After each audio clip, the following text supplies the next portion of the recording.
नाही समजला आमचा राजा किती मोठा होता. पुतळे बांधतायत समुद्रात आणि त्या फक्त घोषणा. अहो या आमच्या राजाचे जे गडकिल्ले आहे, तो इतिहास जो आहे, अहो तो जगाला दाखवा ना की आमच्याकडे किती मोठा राजा होऊन गेला. नमस्कार, जय शिवराय. 11 वर्षापूर्वी मी एक पुस्तक लिहिलं. त्या पुस्तकाचं नाव आहे king Shivaji the spiritual quest. बऱ्याच लोकांनी हे पुस्तक वाचलं आणि त्या लोकांनी मला प्रतिक्रिया पाठवल्या. त्यामध्ये बऱ्याचशा वाचकांना हे पुस्तक माझं खूप आवडलं आणि त्यांनी मला पुढचे भाग लिहिण्याची विनंती केली. शिव इतिहासातील जे इतर प्रसंग आहेत त्याबद्दलही मी लिहावं अशी त्यांनी मला विनंती केली. काही वाचकांनी त्याची टिंगलटवाळी केली आणि एवढंच नाही तर ह्या टिंगलटवाळी करणाऱ्या लोकांनी माझ्यावर असा आरोप केला की मी बाबासाहेब पुरंदरे यांची बदनामी करतो आहे म्हणून, आणि बहुतांश लोकांनी त्याकडे दुर्लक्ष केलं. तर या संबंधामध्येच मला इथे एक काही खुलासा करायचा आहे. ज्या लोकांना ते पुस्तक आवडलं त्यांनी मला सांगितलं की आपण पुढचाही भाग लिहा, कारण या पुस्तकामध्ये 3 भाग आहेत. यातला पहिला जो भाग आहे तो मिर्झा राजे जयसिंग आणि शिवाजी महाराज यांच्या संघर्षावर आधारित आहे. तो म्हणजे पुरंदरचा तह, जो हा पहिला भाग मी 2010 साली प्रकाशित केला होता. म्हणजे त्या गोष्टीला आता 11 वर्ष झाली. दुसरा भाग जो आहे आणि तिसरा भाग जो आहे हे 2 भाग उरलेले अजून प्रकाशित करायचे बाकी आहेत. तर दुसरा भाग जो आहे तो आग्रा प्रकरणावर आहे आणि तिसऱ्या भागामध्ये मी काही इतर प्रसंग घेतलेले आहेत. विशेषतः युवराज शंभूराजे मोगलांना जाऊन मिळाले त्यासंबंधीचं वर्णन मी तिसऱ्या भागात केलेलं आहे. तर या संबंधातच मी आता थोडासा खुलासा करण्यासाठी हा व्हिडिओ बनवण्याचं ठरवलेलं आहे.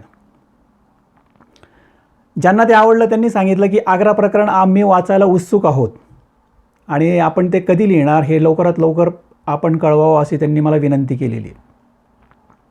आपल्याला माहिती आहे की शिवाजी महाराज आग्र्याहून निसटले औरंगजेबाच्या कैदेतून. ती तारीख होती 17 ऑगस्ट 1666 आणि ते राजगडावर पोहोचले 12 सप्टेंबर 1666, 25 दिवसानंतर. आज तारीख आहे 5 सप्टेंबर. तर मी म्हटलं की हा पिरियड चांगला आहे की आपण हा व्हिडिओ बनवावा. म्हणजे या पिरियडमध्ये शिवाजी महाराज आग्र्याहून निसटले होते आणि महाराष्ट्रात निघाले होते. तर त्यासंबंधी मला खुलासा असा करायचा आहे की विशेषतः जे लोक माझ्यावर आरोप करतात, टिंगलटवाळी करतात, तर त्यांचा मुख्य आरोप असा आहे की मी जे काही लिहिलेलं आहे त्याला समकालीन पुरावे दिलेले नाहीत, संदर्भ दिलेले नाहीत म्हणून. आणि माझ्यावर त्यांचा दुसरा एक आरोप हा आहे की मी जेव्हा लिहिलेलं आहे त्या पुस्तकामध्ये की बाबासाहेब पुरंदरे यांनी चुकीचा इतिहास लिहिला, तर माझं हे वाक्य धरून ते असं म्हणतात की मी बाबासाहेबांची बदनामी करतो आहे. तर माझं म्हणणं हे आहे की जर बाबासाहेबांनी चुकीचा इतिहास लिहिला तर यात मी बाबासाहेबांची बदनामी करतो आहे असं कसं काय? जी गोष्ट चुकीची आहे, चुकीची लिहिलेली आहे, तिला चुकीच्या म्हणण्यात बदनामी कसं काय होते? हा मुख्य प्रश्न आहे. आणि दुसरा आरोप त्यांनी हा केला आहे की मी समकालीन पुरावे दिलेले नाहीत आणि संदर्भ दिले नाहीत म्हणून. आणि त्यामुळं मी जे काही लिखाण केलेलं आहे त्याला आम्ही इतिहास मानत नाही असं या बधीर लोकांचं म्हणणं आहे. तर त्यासंबंधी मी तुम्हाला काही स्पष्टीकरण इथं देऊ इच्छितो, ते आपण नीट समजून घ्या. आता आग्रा प्रकरणाचाच विषय आपण घेऊया. आग्रा प्रकरणामध्ये बाबासाहेब पुरंदरे किंवा इतर इतिहासकारांनी चुकीची विधानं केलेली आहेत. त्यांना हे आग्रा प्रकरण नीट समजलेलं नाही. पुरंदरच्या तहाच्याही बाबतीत त्यांनी असाच गोंधळ घातला आणि चुकीचा इतिहास लिहिला. युवराज संभाजीराजे मोगलांना जाऊन मिळाले, दिलेर खानाला जाऊन मिळाले, या बाबतीतही इतिहासकारांनी बाबासाहेब पुरंदरे यांनी गोंधळ घातलेला आहे आणि चुकीचा इतिहास लिहिला आहे. तो खरा इतिहास नाही. खरा इतिहास वेगळा आहे. आणि मला त्या बाबतीतच इथं स्पष्टीकरण द्यायचं आहे. मात्र या व्हिडिओमध्ये मी फक्त आग्रा प्रकरणाबद्दलच बोलणार आहे. आता उदाहरणच द्यायचं म्हटलं की बाबासाहेब पुरंदरे यांनी चुकीचं कसं लिहिलं आहे, तर त्या संबंधामध्ये मी एक त्यांनी काय लिहिलं आहे ते वाचून दाखवतो आणि त्यानंतर मी माझं स्पष्टीकरण देतो. माझ्याकडे त्यांचं पुस्तक आहे राजा शिवछत्रपती. तर आग्रा प्रकरणासंबंधितले मी काही थोडंसं त्यांनी जे काही लिहिलं आहे ते वाचून दाखवतो आणि त्यानंतर मी माझं मत मांडतो.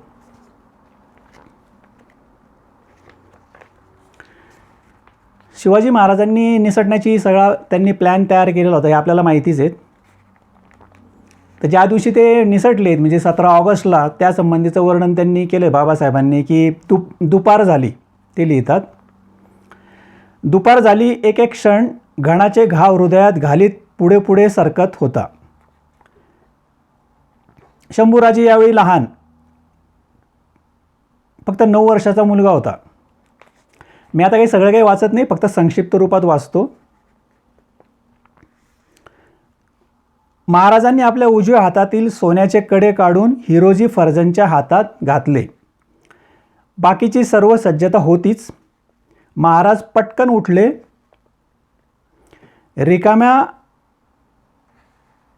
रिकामा पेटारा उघडा झाला. महाराज एका पेटाऱ्यात आणि संभाजीराजे दुसऱ्या पेटाऱ्यात झटकन बसले. पेटारे बंद झाले. भयंकर दिव्य. आणि अशा पद्धतीने त्यांनी लिहिलं आहे की शिवाजी महाराज पेटाऱ्यात बसले, युवराज शंभूराजे पण पेटाऱ्यात बसले. ठीक. दुसऱ्या ठिकाणी पुढच्या पानावर त्यांनी लिहिलेलं आहे की लगेच महाराज संभाजीराजे पेटाऱ्यातून बाहेर पडले. नवा प्रकाश म्हणजे ते कैदेतून ते बाहेर गेले, त्यानंतर ते बाहेर आले त्या पेटाऱ्यातून. केवढे आश्चर्य आणि केवढे कौतुक त्या शंभूराजांचे. अहो अवघ्या 9 वर्षाचा पोरगा हा वेळूच्या पेटाऱ्यात एका कठीण परीक्षेसाठी बसला. बेडकीसारखा निश्चित बसला. पोरबुद्धीचा अवखळपणा त्याच्यात राहिलाच नाही. वा रे राजा, हे एक त्यांनी वर्णन केलेलं आहे. ठीक आहे. पुढं त्यांनी लिहिलं आहे की मी सगळं वाचत बसत नाही. पुढं त्यांनी लिहिलं आहे की ती संध्याकाळ झाली, रात्र झाली आणि सगळेजण मथुरेला निघाले. त्यात त्यांनी लिहिलं आहे रातोरात सर्वजण मथुरेत दाखल झाले. कृष्णाजी पंतांच्या घरी राजा राजपुत्र पाहुणे आले, पण केवढी घाईगर्दी, वेळच नव्हता पाहुणचाराला. महाराजांनी संभाजीराजांना पंतांच्या स्वाधीन केले व आपण घरी पोहोचल्यावर शत्रूचे भय विरल्यावर पत्र पाठवू तेव्हा बाळास घेऊन हुजूर येण्याची विनंती केली. ओके. आणि त्यानंतर त्यांनी लिहिलं आहे की महाराजांसकट सर्वांनी वेषांतर केले. कुठे? मथुरेला. म्हणजे त्यांनी संभाजीराजांना मथुरेला ठेवलं आणि महाराजांसकट सगळ्यांनी इतरांनी वेषांतर केले. गोसावी बैराग्यांसारखा थाट केला. कफन्या, माळा, भोपळे, झोळ्या, सर्व काही वस्त्रालंकार अंगावर चढवले. निराजी पंत वगैरे मंडळींच्या पाशी आधीच व्यवस्था केल्याप्रमाणे हिरे माणके त्यांनी त्यांच्या झोळ्यांमध्ये अडकवले. आणि असा वेषांतर करून मथुरेवरून ते महाराष्ट्राकडे निघाले असं त्यांनी वर्णन केलेलं आहे. ओके. तर आता या संबंधी जे लोक माझ्या पुस्तकाची टिंगलटावळी करतात की ते म्हणतात मी समकालीन पुरावे दिलेले नाहीत, संदर्भ दिलेले नाहीत, त्यांना मी आता प्रश्न विचारतो की बाबासाहेबांनी हे जे काही लिखाणकाम केलेलं आहे, जे मी आत्ता वाचलं, त्याला काय संदर्भ आणि पुरावा आहेत? कारण माझं म्हणणं हे आहे की हे जे काही डिस्क्रिप्शन, हे जे काही वर्णन बाबासाहेब पुरंदरे यांनी केलं आहे हे चुकीचं आहे. या बाबतीत इतरही त्यांनी बऱ्याच चुका केलेल्या आहेत, त्यांनी म्हणा किंवा इतिहासकारांनी.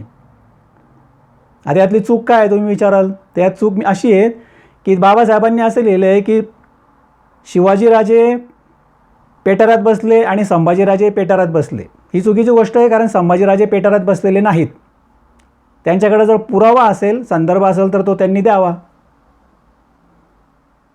दुसरी गोष्ट, पुढं आपण असं वाचलं की ते तिथून मथुरेला गेले. मथुरेला गेले ही गोष्ट खरी आहे, पण मथुरेला गेल्यावर शिवाजी महाराजांनी वेषांतर केलं, साधू बैराग्याचा वेश केला असं त्यांनी लिहिलेलं आहे. ही गोष्ट साफ चुकीची आहे, मला ती मान्य नाही. महाराजांनी मथुरेला वेषांतर केलेलं नाही. जर त्यांना तसं वाटत असेल तर त्यांनी त्याचे संदर्भ आणि पुरावे द्यावे, त्यांनी किंवा इतिहासकारांनी किंवा आणखी कोणी पण.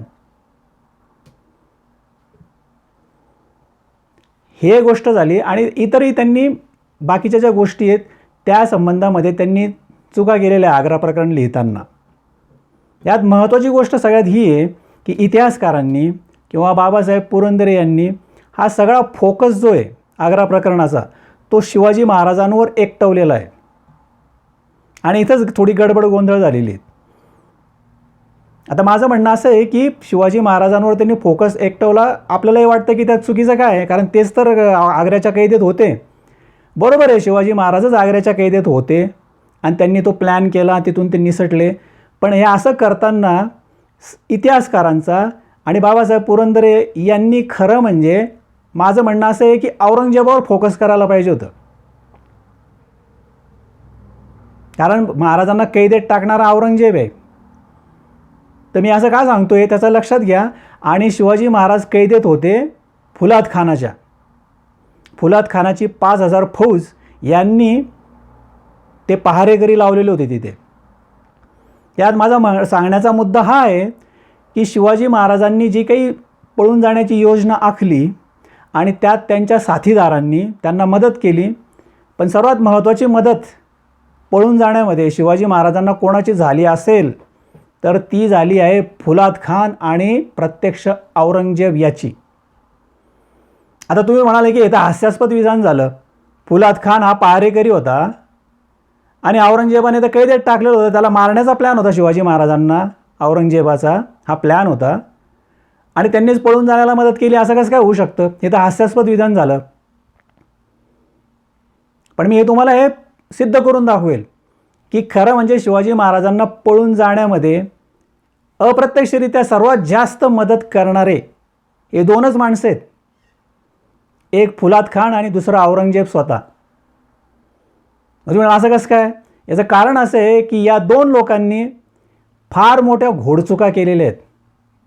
फुलाद खानाने 2 मोठ्या घोडचुका केलेल्या आहेत आणि औरंगजेबाने 5 घोडचुका केलेल्या आहेत. फार मोठ्या चुका आहेत ज्याच्यामुळे शिवाजी महाराज पळून जाण्यामध्ये यशस्वी ठरले. आणि नेमक्या या घोडचुकांकडेच इतिहासकारांनी आणि शिवशाहीर बाबासाहेब पुरंदरे यांनी दुर्लक्ष केलेले. आणि या अर्थाने मी असं म्हणतोय की आग्रा प्रकरण हे चुकीच्या पद्धतीने मांडणी झालेली, त्याचा खरा इतिहास लोकांपुढे अजून आलेला नाही. आणि तेच मला इथं सिद्ध करायचं आहे. आता हे बाकीचे लोक मला म्हणतात की तुमच्याकडे काय पुरावे आहेत. तर माझं स्पष्ट म्हणणं आहे की मला पुराव्याची गरज नाहीच. हा खरा इतिहास मला परमेश्वराने सांगितलेला आहे. तर तुम्ही म्हणणार की पुराव्याशिवाय तुम्ही कसं काय इतिहास सांगू शकतात. तर हेच वैशिष्ट्य आहे की पुराव्याची गरज नसतानासुद्धा मी तुम्हाला निर्विवादपणे सिद्ध करून दाखवतो की आग्रा प्रकरणाचा खरा इतिहास काय आहे. आणि त्याच प्रकारे 3ऱ्या भागामध्ये पुस्तकाच्या युवराज संभाजीराजे दिलेर खानाला जाऊन मिळाले, मोगलांना जाऊन मिळाले, याचाही सत्य इतिहास मी तुम्हाला सांगणार आहे. आणि त्यासाठी मी कुठलाही पुरावा देणार नाही, त्याची गरजच नाही. आणि तरी हे निर्विवादपणे मी सिद्ध करेल की हाच खरा इतिहास आहे 100%. आता तुम्हाला हे विधान हास्यास्पद वाटेल, पण ज्यांनी माझं हे पुस्तक पहिला भाग वाचलेला नाही त्यांनी माझा हा पहिला भाग जरूर वाचावा. म्हणजे मी जे बोलतोय त्यात तथ्य आहे असं त्यांना आढळून येईल. कारण पहिला भाग जो आहे त्यात पुरंदरच्या तहाचं वर्णन मी केलेलं आहे. मिर्झाराजे जयसिंग आणि शिवाजी महाराज यांच्यात जो संघर्ष झाला त्या संघर्षामध्ये मिर्झाराजे जिंकले, शिवाजी महाराज हारले असं इतिहासकारांनी मांडणी केलेली आहे. आणि त्यासाठी त्यांनी पुरावे संदर्भ दिलेले आहेत. पण मी हे सिद्ध करून दाखवलं की तो चुकीचा इतिहास आहे. सत्य इतिहास हा आहे की त्याच्यामध्ये शिवाजी महाराज जिंकले आहेत आणि मिर्झा राजांचा पराभव झालेला आहे. ज्यांनी हे पुस्तक वाचलेलं आहे आणि ज्यांना आवडलं आहे ते माझ्या मताशी 100% सहमत आहेत. त्यासंबंधीच्या प्रतिक्रियाही मला त्या लोकांच्या आल्यात. आणि म्हणूनच या लोकांनी ज्यांना ते पुस्तक आवडलं त्यांनी मला विनंती केली की पुढचे जे 2 भाग आहे, दुसरा भाग आणि तिसरा भाग आपण लवकरात लवकर प्रकाशित करावा, कारण आम्हाला ती वाचण्याची उत्कंठता आहे. ओके. तर या संबंधीचं मला एक्सप्लेनेशन द्यायचं होतं. हे लिखाणकाम मी आत्ता सुरू केलेलं आहे. तर लवकरच आग्रा प्रकरण म्हणजे माझ्या पुस्तकाचा दुसरा भाग लवकरच प्रकाशित होईल आणि तिसरा भागाचंही मी लिखाण करतो आहे, ज्याच्यात युवराज संभाजीराजे दिलेर खानाला मोगलांना जाऊन मिळाले त्यासंबंधीचा पण सत्य इतिहास मी लिहितो आहे. तोही लवकरच प्रकाशित होईल. त्या पुस्तकाला मी नाव दिलं आहे रेड डायरी. तर या संबंधामध्ये हे मला एक्सप्लेनेशन इथं द्यायचं होतं. आणि जे लोक अशा बावळट पद्धतीने माझ्यावर आरोप करतात की मी बाबासाहेबांची बदनामी करतो किंवा काय, तर या लोकांनी समजायला पाहिजे की मी बाबासाहेबांनीच चुकीचं लिहिले असं नाही म्हणत आहे. त्याच्यामध्ये जदुनाथ सरकार, सेतू माधवराव पगडी, नरहर कुरुंदकर यांचेही उदाहरणं घेतलेली आहेत आणि या सगळ्या लोकांनी चुकीचं इतिहास सांगितला असं मी म्हटलेलं आहे. फक्त बाबासाहेबांवरच आरोप करतो अशातला भाग नाही. आणि जी गोष्ट चुकीची आहे त्याला चुकीची म्हणणं यात चूक काय? यात बाबासाहेबांची कसं काय बदनामी होते? जर मी बाबासाहेबांची बदनामी करत असतो खरोखर, तर बाबासाहेबांनी माझ्यावर कोर्टात जाऊन अब्रू नुकसानीचा दावा ठोकला असता. कारण अशा पद्धतीचं तर मी 10 वर्षापासून सांगत आलेलो आहे. माझ्या पुस्तकातही मी तसे स्टेटमेंट केलेले आहेत. काय काय चुकीचं लिहिलं आहे त्याचे पॅसेज मी तिथं टाकलेले आहेत आणि तिथं स्पष्टपणे लिहिलं आहे की जदुनाथ सरकार यांनी हे जे लिहिलं आहे ते चुकीचं आहे. नरहर कुरुंदकर यांनी जे काही लिहिलं आहे हे वाक्य चुकीचं आहे. सेतू माधवराव पगडी यांनी हे स्टेटमेंट केले आहेत हे चुकीचे आहेत. आणि बाबासाहेब पुरंदरे यांचे कुठलं लिखाण चुकीचं आहे ते पण मी त्यात सांगितलेलं आहे. आत्ता हे एक उदाहरण मी तुम्हाला दिलंच आग्रा प्रकरणातलं. पण परत सांगतो की त्यांनी लिहिलं आहे की संभाजीराजे पेटाऱ्यात बसले. ही चापचुकीची गोष्ट आहे. संभाजीराजे पेटाऱ्यात बसलेले नाहीत. आणि दुसरं स्टेटमेंट, शिवाजी महाराजांनी आणि त्यांच्या माणसांनी मथुरेमध्ये ते गेल्यानंतर वेषांतर केलं, साधू बैराग्यांचा वेश केला, ही पण सपशेल चुकीची माहिती आहे. तसं त्यांनी काही केलेलं नाही आहे. तर त्याचे सगळे जे काही रेफरन्सेस आहेत, संदर्भ आहेत, मी आता ते देणार आहेत. तुम्ही वाचल्यावर तुम्हाला ते लक्षात येईल. ओके. तर हा व्हिडिओ ऐकल्याबद्दल मी आपल्या सर्वांचा आभारी आहे. जर हे पुस्तक काही लोकांनी जर हे पहिला भाग जर वाचला नसेल तर त्यांनी जरूर वाचावं अशी मी त्यांना विनंती करतो. आणि यासाठी तुम्ही माझं ह्या व्हिडिओ संपल्यानंतर एक लिंक येईल, त्या लिंकवर जाऊन माझ्या वेबसाईटवर जाऊन तुम्ही हा इतिहास वाचू शकतात, सत्य इतिहास. किंवा यूट्यूब चॅनलला, माझ्या यूट्यूब चॅनलला तुम्ही सबस्क्राईब केलं तर हा सत्य इतिहास तुम्ही ऐकू शकतात. दोन्ही पद्धतीने तुम्ही ह्या इतिहासाची तुम्ही ऐकू शकतात. तर व्हिडिओ ऐकल्याबद्दल धन्यवाद. जय शिवराय.